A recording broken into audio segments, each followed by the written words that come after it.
Pessoal, vou fazer um aviso rapidinho que a Fundix, que é uma exchange argentina que está com o stand aqui atrás, eles têm uma stablecoin chamada DAI. Quem sabe a situação da Argentina, a gente entende por que a Argentina precisa de uma stablecoin, né? É no valor de $1. É no valor de $1 e eles estão distribuindo para as pessoas que estão visitando o stand deles. Então, quando vocês tiverem um tempinho para dar um oi para eles, tem isso aí, ok? Agora eu vou apresentar o MILSTON. Did I pronounce that? Yep. Ok. A palestra vai ser em inglês. Quem precisar de tradução simultânea, tem os headphones aqui atrás. O Miles é CEO da GLOBACAP, que é uma plataforma automatizada de mercados de capital regulada pela Financial Conduct Authority, FCA, do Reino Unido.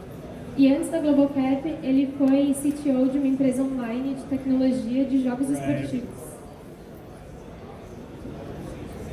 E ampliou o negócio da empresa para mais de 50 parceiros em 30 países em 3 anos. Antes disso, ele atuou 15 anos no mercado financeiro, em grandes instituições como a Morgan Stanley, na área de emissão de títulos estruturados e na Macquarie, na área de pesquisa quantitativa e negociações. Ele vai falar agora sobre digital assets. Thanks. Thank you very much. Hola, ciao. I'm sorry this presentation is in English. My Portuguese is, you don't want to hear my Portuguese, it's terrible. But if there's anything that I say that isn't clear, please shout out straight away and I'll try and explain a bit better. So, I'm CEO of GLOBACAP. We are a UK company. We are regulated by the FCA. We're a financial services firm. We started the company 2 years ago for the explicit purpose of automating financial markets, from the primary issuance through to the administration and custody. And a key piece of how we're doing that automation is using blockchain and creating securities in blockchain. So I'm not here today to talk about us. That's a quick background on us, but I'm here to talk about what we see the world looking like in 5 years' time in terms of digital assets. And by digital assets, I don't just mean what everyone's seen in terms of ICOs and crypto world, but actually securities world, real assets. So equity investments, IPOs, debt issuance. So in order to answer the question of what will the world look like in 5 years' time, we first need to ask the question of what has the world looked like? What has the evolution been over time? So let's start off historically of what the first automation of assets, the first transferability of assets really looked like. We start off in Amsterdam in, 1602. In 1602, the first shares were traded on the Amsterdam Exchange. And with that, this was the first continuous trading. So people could buy and sell shares continuously. This is the Dutch East India Company. Now, it only took 8 years from that point until 1610 for short selling to be invented and for it to already be banned by the authorities, because it got so prolific and there was so much incidence of fraud, which is a crazily short amount of time, and I think it's a really good reflection of us as human beings. So the next major landmark was 1710 in Japan, when the first futures contracts started. So this is where farmers of rice could lock in a price for selling their rice in the future. And then on that exchange, people could buy and sell those contracts. This is an incredible financial innovation, and it was incredible innovation in the transferability of assets. 1890, the first clearinghouse was created in both London and New York for share trading. Now what a clearinghouse is if we agree to buy and sell some shares or some other assets, and then after we agree, suddenly I walk away, and then you don't get the shares. And that's counterparty risk. So a clearinghouse steps in the middle and make sure that it reduces that counterparty risk. And make sure that everyone has those shares or those securities to deliver. So this was a really big innovation because it allowed the tradability of these assets to flourish, to grow a lot more, and people trusted the system.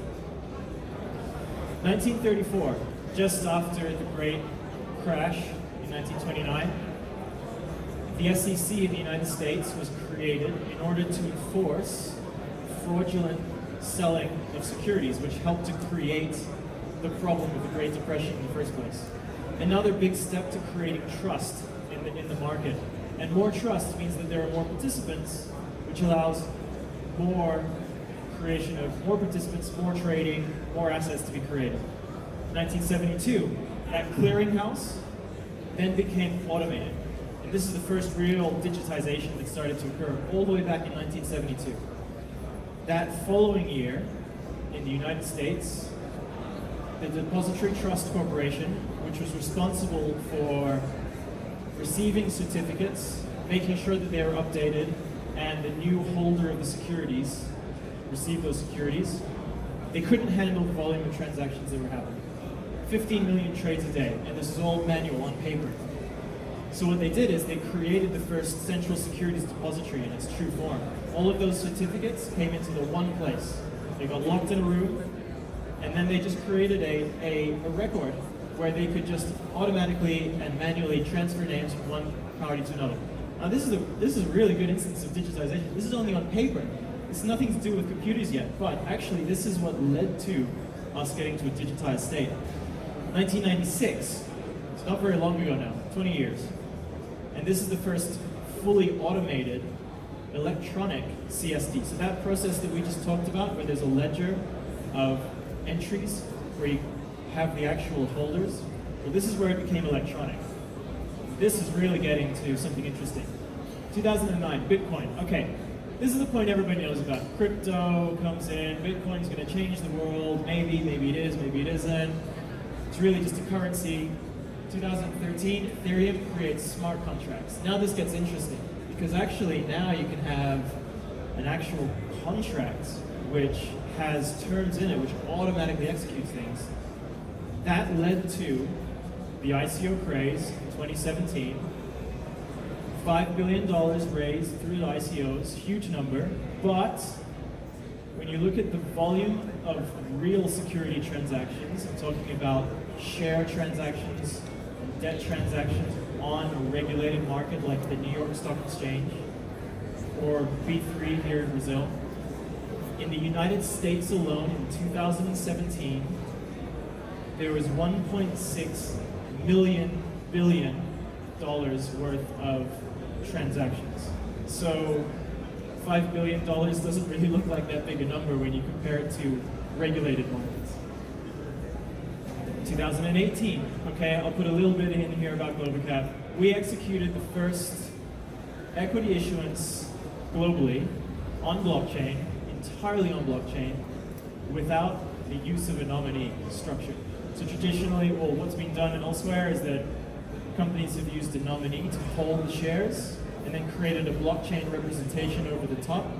We took away that nominee and we created a blockchain structure which had all of the legal entitlements so that the actual token holder was the real legal shareholder on the share register. And if it went to a court of law, the court would rule that that's valid. In that same year, the DTCC, which is the CSD in the United States, equivalent to the B3 component here, released a study that said the private blockchain can actually support full equity trading volume in the United States, which is about 115 million trades a day, which is a pretty significant volume. And then this year we've seen several issuances on blockchain. In fact, here in Brazil, BTG Pactual have announced a partnership with Tezos to do security issuance on blockchain. So there are steps. There's very little actually happening, but there's a lot of momentum for new security issuances going forward. So that brings us up to now. Okay, so we know what the history looks like.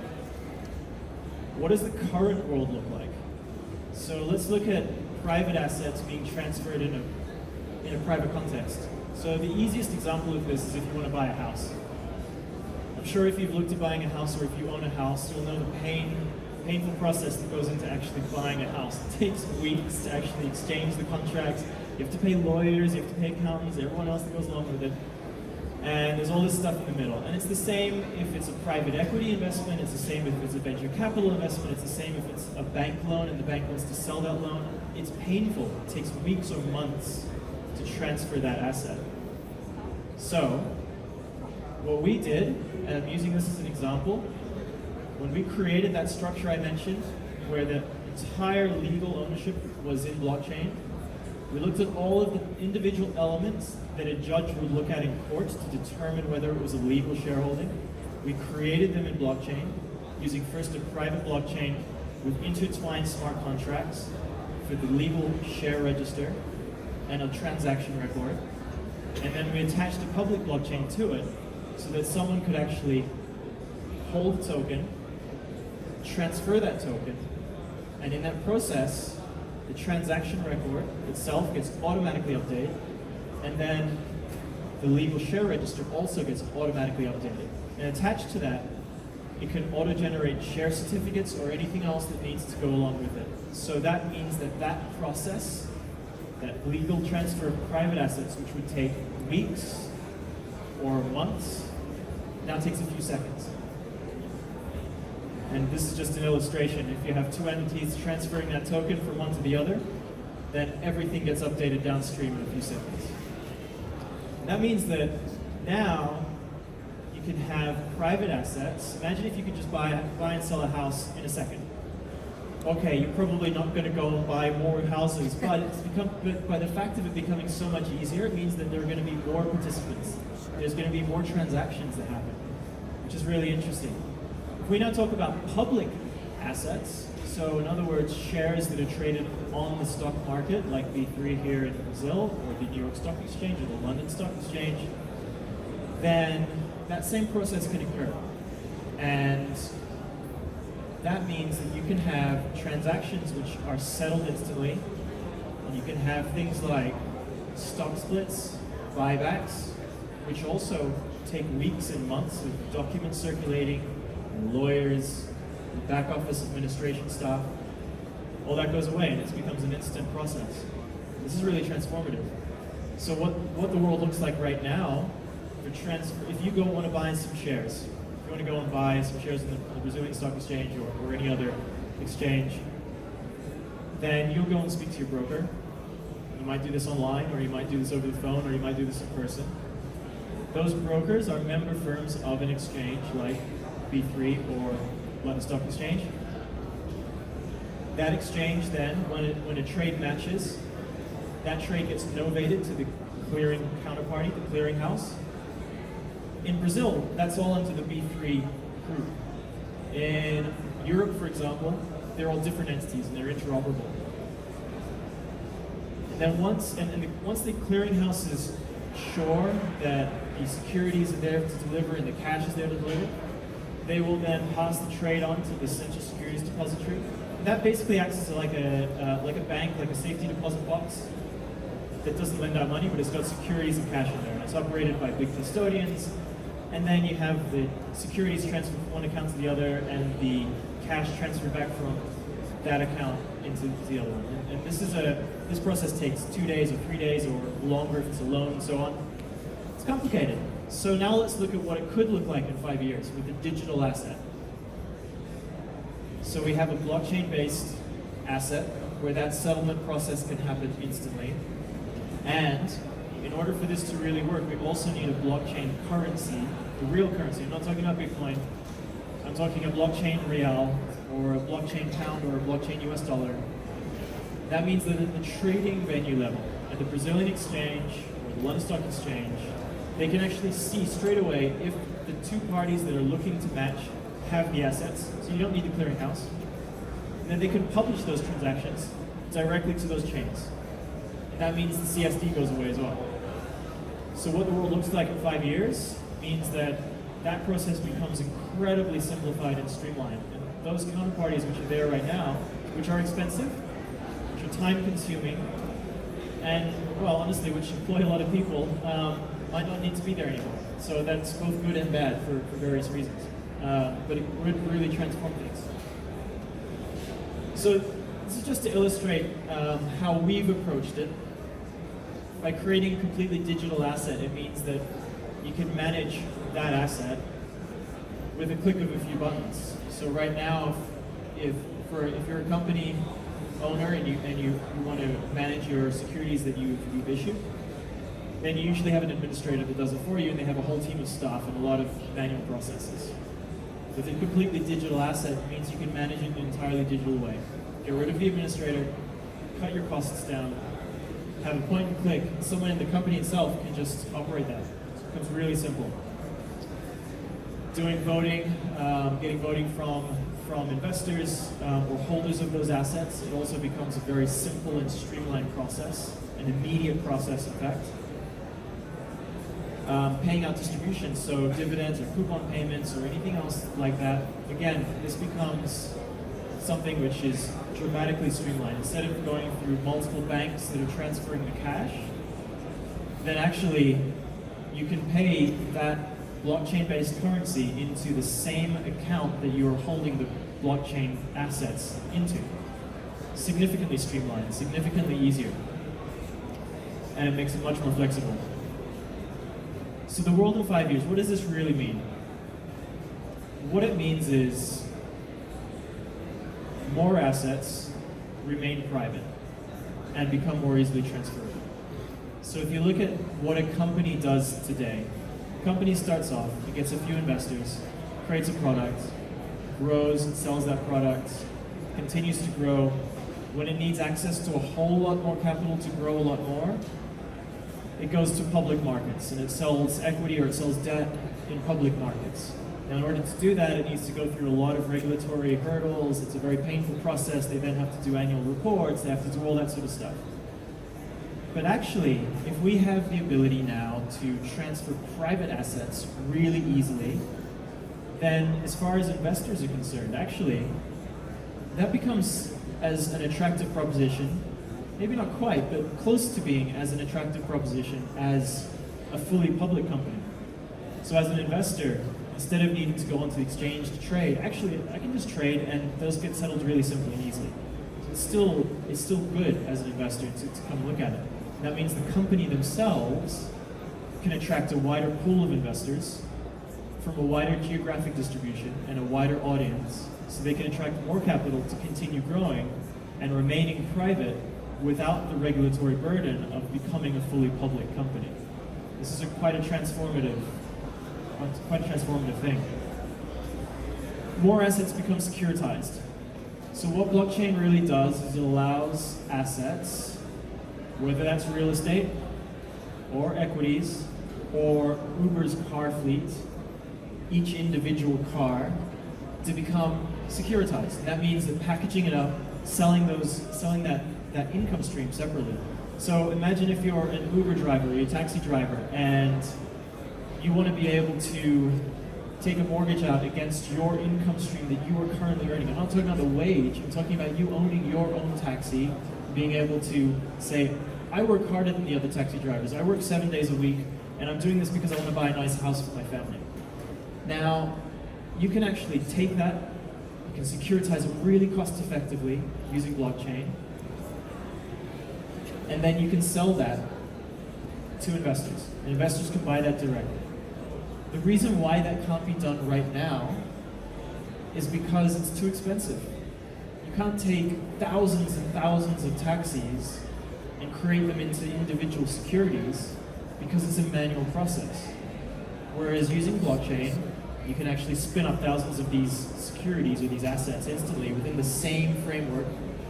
They make them all individually accountable, have all of the income streams individually tied to them, and have all of the revenue coming in and getting paid directly out to investors in an entirely automated way. So that means that things like taxis, shipping containers, traffic lights even, anything that has any kind of value to it can be securitized much more easily. And that would mean that suddenly the world of investable products becomes much wider, which is a huge thing. There are a lot of products out there. And then public assets themselves. So when a company does actually go to list on exchange, then those assets become much simpler to administrate. And as I mentioned earlier, what that means, for example, is if you have an asset which has many investors that are holding that security, and then you go to do a stock split or a buyback, or the company gets bought out and you need to exercise those rights and buy out all the individual investors.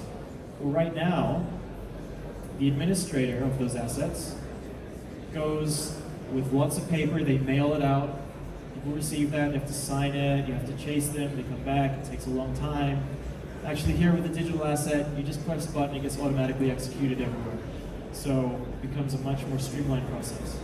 And again, this comes back to the entire, having the administration of them sounds boring, but what it means is that much more of these assets can be generated, can be managed, and can come to market and be available as investment products. So the world in 5 years, and it's an ambitious target, but we could see a lot of things like individual cars, taxis, trains, planes, ships, everything, and real estate become both fractionalized and much more investable, much more easily, much easier to manage. And that becomes quite a different world to the one that we live in today for a lot of reasons. So that's really the presentation. It's quite simple and straightforward, but at this point I'll open it up to questions, if there are any. I hope that made sense. Apologies again, it was in English.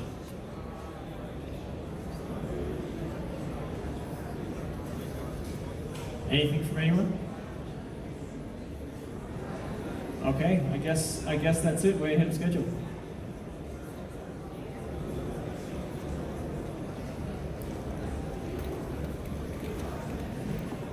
Hello. Hi. How do you see blockchain helping peer-to-peer companies, peer-to-peer lending companies to escalate its business? Yeah. So are you talking about specifically helping companies that originate peer-to-peer lending? Yes, like a company that connects investors with entrepreneurs, for example. Yeah. So there are quite a few peer-to-peer lending companies in the UK, and I don't know the Brazilian market very well, so I'll use the UK as an example. There are quite a few rate setters, an example, where they allow investors, individual persons, but also companies to come in and invest and get a fixed rate of return at 7% or 6%, and on the other side they lend that directly out. Now that's becoming quite a big industry in the UK and in Europe. How I see this transforming is that right now those businesses do that on an aggregate level. So they sit in the middle. They don't actually match individual investors with individual loans. They actually take in funds and then allocate them to a whole pool. A lot of them started off doing individual ones, but it became too difficult to manage, too difficult to allocate the risk appropriately. So where this can change with blockchain is that you can actually have, first of all, the transferability is the big point. So as an investor, if it's the company in the middle that's arranging everything, then you have to go back to that company to exit the position, and the company has to match up other investors. Whereas if you have a blockchain-based security, then you can have this situation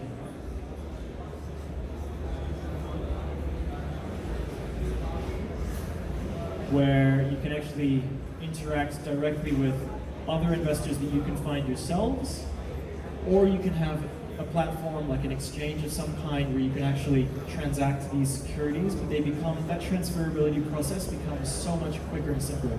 So that's a big point, because as an investor, if I'm investing my money and it's going to stay locked up for even a year, 2 years, 3 years, versus if I invest money and I can exit anytime I want to, it's a very different risk profile. It's much lower risk to be able to exit, so therefore it can attract a much wider audience to that market. It becomes a much more attractive proposition, and that means if there's a wider audience that would be attracted to the market in the first place, that means that there's a bigger pool of capital to lend out. to other entities that might be looking for cash. And so this facilitates a way for lending to occur outside of the ordinary banking system, and perhaps in a more competitive way. So that for me is the biggest takeaway. Now you can also say that it becomes easier to manage along the way, and you can have individual income streams attached to it. The really big thing that we will see at some point in the not too distant future is if a loan is issued, but it has specific conditions attached to it that can be measured electronically. Those can be built into the actual blockchain, so that, for example, if it's a loan that's used for some kind of construction or other kind of projects, well, we can have parts of the loan locked away. And if that can be measured electronically, then the smart contract itself can measure if everything is going according to plan. And if it is, then it unlocks the next tranche automatically and pays out the distribution. And vice versa, if it's income stream from the loan, the person's paying the interest, then again, it can continually measure certain criteria if it can be measured electronically. And if it does, then it can automatically trigger some form of default and some legal process which can occur then. So I think what that means is it essentially reduces risk in the system. And again, that's another way that can attract more investors, make it safer for more investors to come in, and therefore a bigger pool of capital. So that's the way that I see this really going forward. Hi. Yep.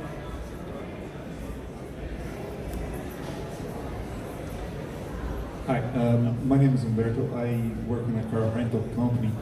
When you explained the house transferring, it came to my mind it could be applied to a model where I transfer. When I sell a car, I can expedite the whole documentation transferring.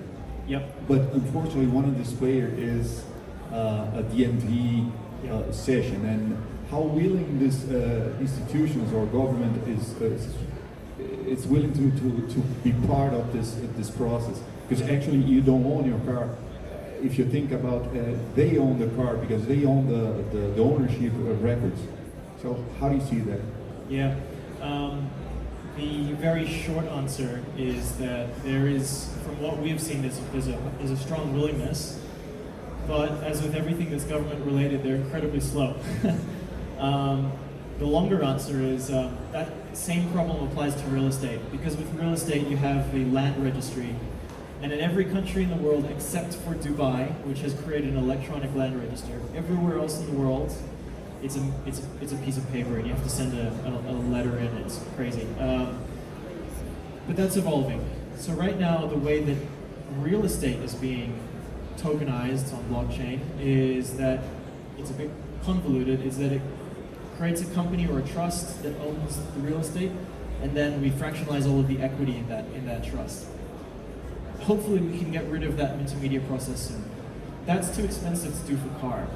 Doesn't work to do that for car, obviously. And you still have the middleman in this scenario. Yeah. So there is the only way that I can see to do that right now for cars is to have essentially that process where you have effectively a trust, perhaps owning a whole lot of cars, that can then you then fractionalize ownership within that trust, and you can even have tokens that link directly to individual cars. Ultimately, it's that trust that owns it, but there's still that middle layer there until we get to a fully digitized government. Now, around the world, what's happening in government space? In government space, we've dealt a lot with the UK government, being as part of the FCA regulatory sandbox. We did the first full equity issuance in blockchain. There's a strong willingness there, and the reason why there's a strong willingness is because it does reduce risk. It does help to track transactions much better. It reduces the incidence of money laundering. It reduces fraudulent transactions. It actually makes it easier for a regulator to dive into all of the transactions and look at what's happening. So that's actually good, and regulators like this, but obviously it's new technology. It's going to take time for them to get familiar with it. In Dubai, as I mentioned, they have actually introduced an entirely digital land registry now, which means that we can have full direct tokenization of real estate. Great, good step. Slow, but good step. In China, we've just had Bank of China has announced that they have created a fully digital blockchain-based currency. And they are releasing this now to replace cash throughout the entire Chinese economy. And they're the first country to do this properly. It's a big step forward. It's happening. And because there is momentum where this is happening, other countries are looking at it. And we have had discussion here with some Brazilian entities who really like the idea. It's going to take time for it to happen. We've spoken to other entities across Europe and some smaller countries as well. For example, the Seychelles have created an entire digital securities exchange all the way from the ground up, including the CSD. So because the fringe economies are starting to do it now, other bigger countries like Brazil and like the United Kingdom are starting to catch up because obviously they don't want to be left behind. So will the world look like that in 5 years? I'm not sure. It might take longer for us to get to a point where the driving vehicle register is contained. Maybe that's a 10-year project. But I think we will get there. In your scenario, a 5-year scenario, how do you see banks? How will they see this market, the development of the markets? Because today they are trying to adopt blockchain. At the same time, they are afraid of if it touches their business very strongly. Yeah. So it does impact their business very strongly. If you can hold all of your own currency, all of your own cash in a blockchain that you know is secure in some way, and you can hold it on a USB stick, would you do that? I don't know. I don't know if I would, because what if I lose that USB stick? But if I can hold it somewhere else where I know it's secure, I think in the end that still becomes, you still need some form of custodian that holds that cash or holds that asset in some way, because you want to know that it's safe. The ordinary person doesn't actually want to hold all of those assets themselves entirely. So it does disrupt their business model, because ultimately people can hold cash themselves. But is the entire world going to hold cash themselves? I don't think so. I think people want to feel like their money is safe somewhere. And you're always going to have instances of people that instead of putting their cash under their mattress, they would be able to hold it digitally themselves. But I think that's a minority of the world. That being said, the model of banks and custodians and exchanges and central securities depositories and administrators and everyone else is going to change. So we've been speaking to Bank of New York, to State Street, to Euroclear in the United Kingdom. We've spoken to B3 here in Brazil, DTCC in the US. All of these organizations are running blockchain experiments. They're not at the point of going live with real blockchain projects yet, but they are running blockchain experiments. If you look at this from a custody perspective, where assets are held on behalf of investors, then actually the process that happens there is that at the end of every day, those custodians manually reconcile the transactions that have happened against their own accounts. And that requires a huge layer of administration staff. And every day there are thousands upon thousands of mistakes. If you have a blockchain-based asset, well, that's immediate reconciliation in real time. All of that goes away. You don't have any errors. You don't have any of the administration stuff, etc. So it's a very attractive proposition. It doesn't mean that these companies go away. It means that they transform their business model. And all of them, I think in all of these organizations, you have some people which are inside the organization that are scared because they don't understand it. But actually, the reality is, all of these organizations have innovations teams, and we've spoken to a lot of them. And they're all running tests. They don't want to be left behind because they are scared. They're actually doing trials. So I think it's a classic example is BTG has announced that they are doing that in partnership with Tezos. They're doing that announcement, that debt issuance in blockchain. We're running more issuances in the UK. We're going to do the first equity issuance for a public company that's currently listed on the London Stock Exchange in blockchain, away from the London Stock Exchange. And that's going to be interesting. We're seeing commercial real estate being tokenized in the UK, we're seeing a lot of other issuances happening slowly, but it's not going to be very long before we start to get a lot of momentum on all of this because all of these entities are actually looking at it. So I think it would be a mistake to say that the existing organizations will go away, but I do think that they will dramatically change the business model.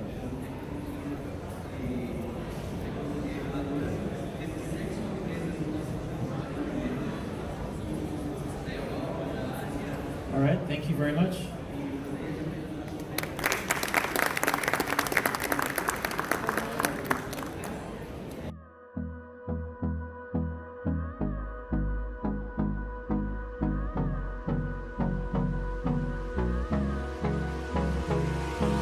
Hold me close till I get up.